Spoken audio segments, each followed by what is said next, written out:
बहुत से लोग मेरी बात को सुनकर तालियां बजाते हैं, लेकिन समझते नहीं बात को कि लेने वाला कौन होता है और देने वाला कौन होता है। लेने वाली प्रजा होती है, प्रजा को कोई अंग होता है, और देने वाला हुक्मरान होता है। हम मांगते किससे है? या तो सेंट्रल गवर्नमेंट से मांगते हैं या स्टेट गवर्नमेंट से मांगते हैं। गवर्नमेंट से मांगते हैं। जो देने वाला है उसकी गवर्नमेंट होती है, वो देने लायक होता है। इसलिए हमारे लिए ये बड़ा जरूरी है कि हम देश के और देश में से मेजॉरिटी प्रदेशों के हुक्मरान बनना चाहिए। बहुजन समाज को पहले सामाजिक परिवर्तन से पहले सामाजिक परिवर्तन की लड़ाई लड़ते लड़ते तो हमें बहुजन समाज को इस देश का हुक्मरान समाज बनाना है। उत्तर प्रदेश में 2 बार सरकार बनाकर हमने ये सबक सीखा है। जब मायावती 6 महीने के लिए सरकार चला रही थी तो हम बजट बना रहे थे कि उत्तर प्रदेश का 26,000 करोड़ रुपए का बजट है। देश में सबसे बड़ा बजट उत्तर प्रदेश का है, सबसे बड़ा प्रदेश है। तो 26,000 करोड़ रुपए में से 6 महीने में हमारी सरकार ने 17,000 करोड़ रुपया खर्च किया।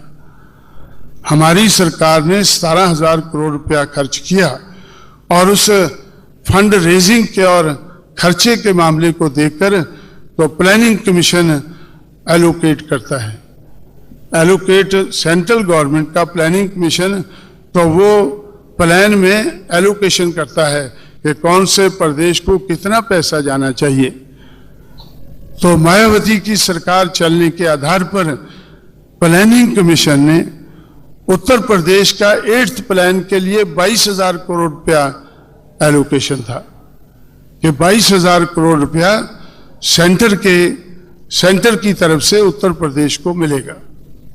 लेकिन हमारी सरकार चलने के बाद 6 महीने सरकार चलने के बाद तो प्लानिंग कमीशन का जो एलोकेशन है वो 22,000 करोड़ रुपए से बढ़कर 57,000 करोड़ हो गया है।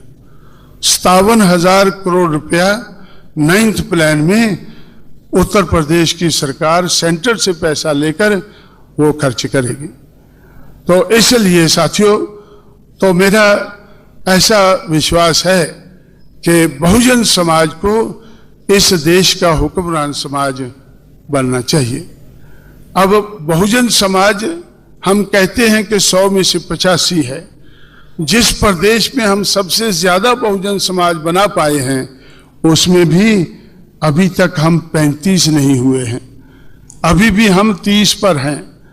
उत्तर प्रदेश में हम 30 पर हैं और महाराष्ट्र में हमारा बहुजन समाज 1 या 2% होगा।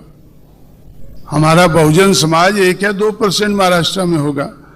तो इसलिए ये परसेंटेज को हमें बढ़ाना है और इस दिशा में जो मैं आगे का प्लान अनाउंस करता हूं तो पीछे को देखकर अपने तजर्बे के आधार पर अनाउंस करता हूं। हमारा तजर्बा क्या है कि हम लोगों ने 1985 से चुनाव लड़ना शुरू किया। 1985 में हमारा 2% उत्तर प्रदेश में हमारा 2% बहुजन बना था। मध्य प्रदेश में 2.25 बना था, पंजाब में 2.25 बना था। आहिस्ता आहिस्ता करके हमारा परसेंटेज बढ़ता गया।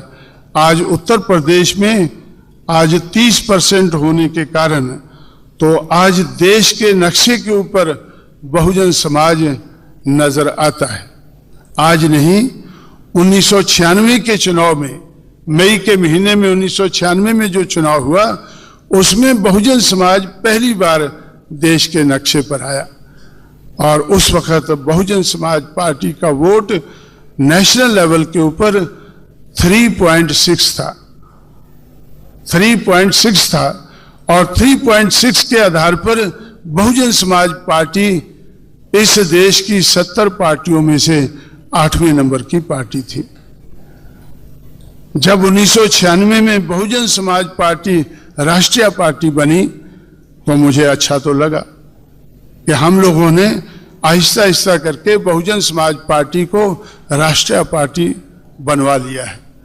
लेकिन एक चीज बुरी लगी कि राष्ट्रीय पार्टी तो बन गई है, लेकिन इसका रैंकिंग 8वां है। देश की 70 पार्टियों में से 8वें नंबर पर है, और मैं तो इसको पहले नंबर पे लाना चाहता हूं। 8वें नंबर से पहले नंबर पर आना तो लोगों का विश्वास कम बैठेगा, इसलिए हमें और जल्दी तेजी से इसका नंबर घटाना चाहिए।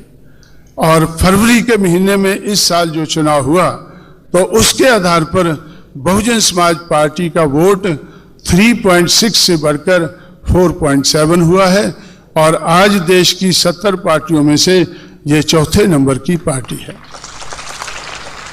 अब चौथे नंबर से हमें पहला नंबर ज्यादा नजदीक आता है। क्यों आता है कि अगर आज भी चुनाव हो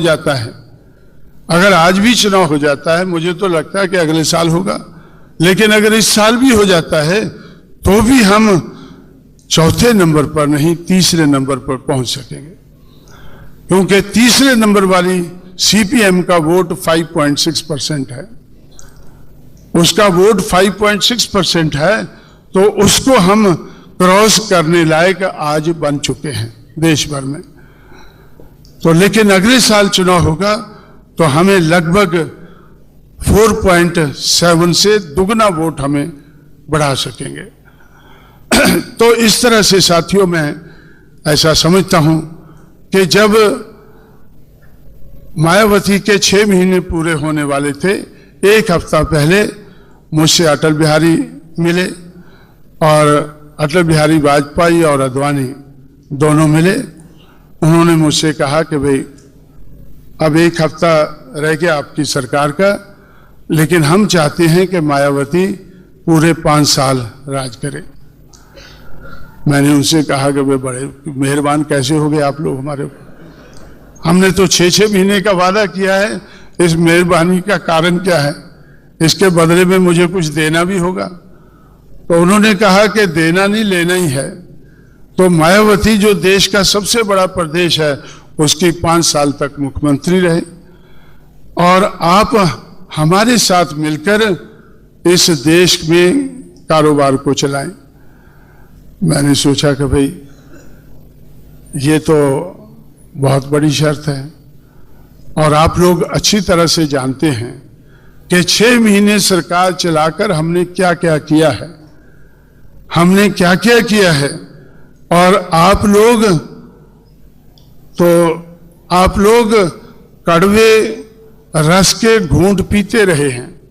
6 महीने में हम लोगों ने जो जो किया है, परिवर्तन चौक से शुरू करके अंबेडकर का स्मारक बनाने तक, और बाकी जो काम हमारी सरकार ने किया है, आपने सब उसको बर्दाश्त किया है कौड़े घूंट पीकर।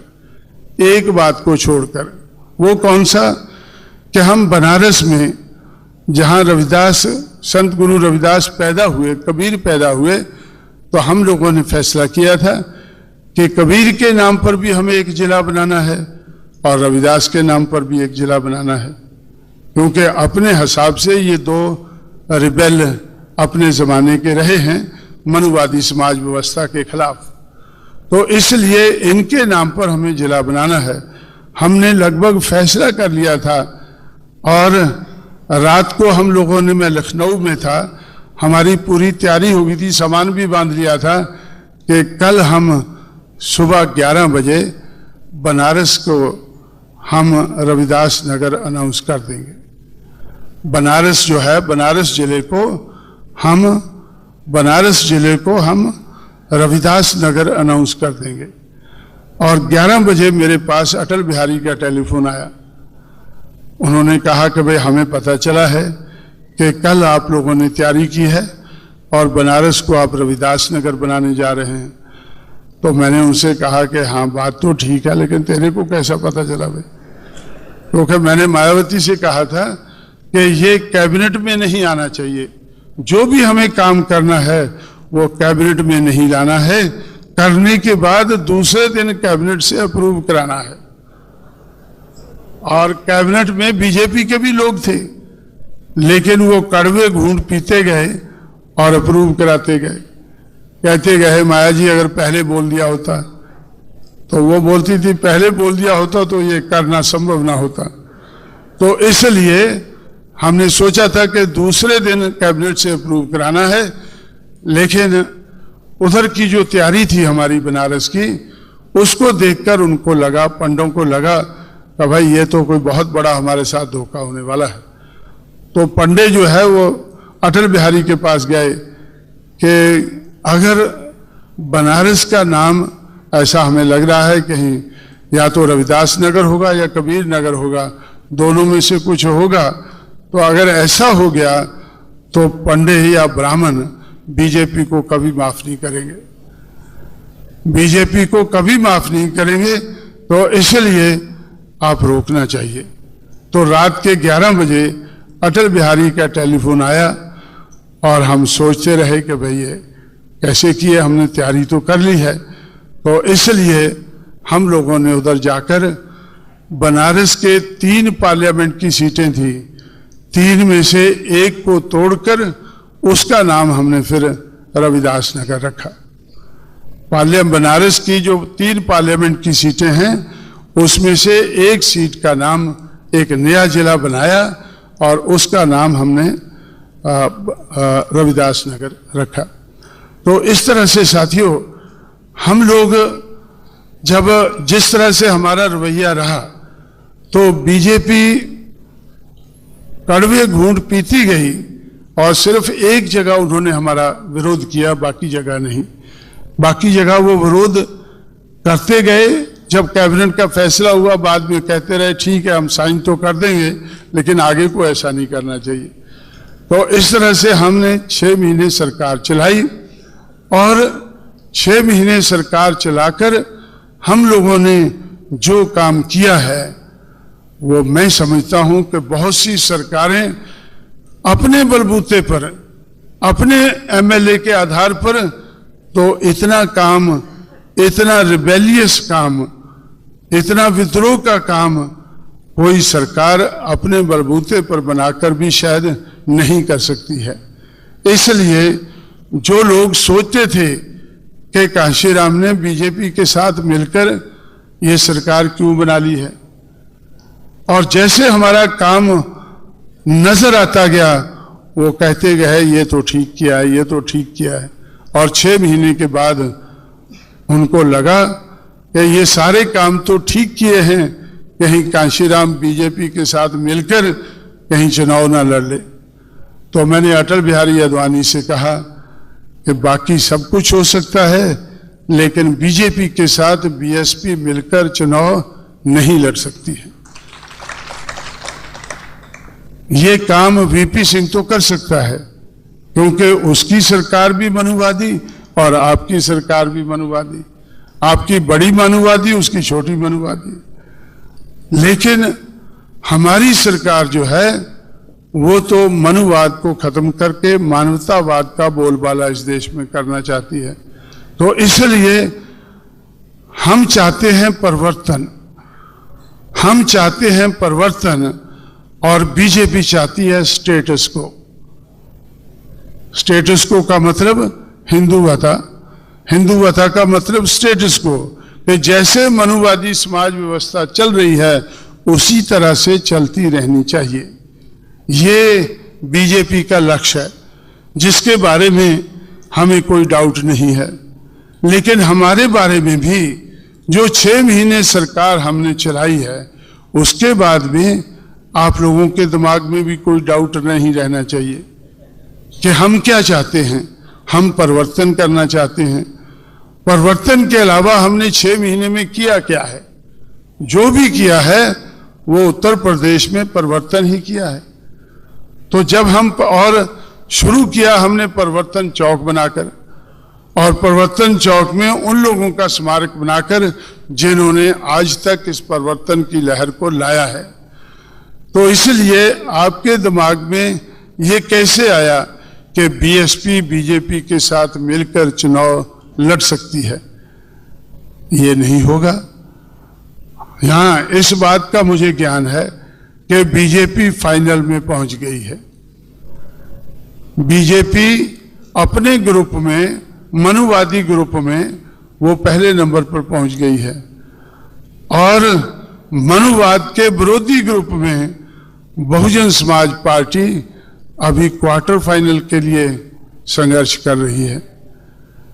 आप फाइनल में पहुंच गए हैं, हम क्वार्टर फाइनल में संघर्ष कर रहे हैं।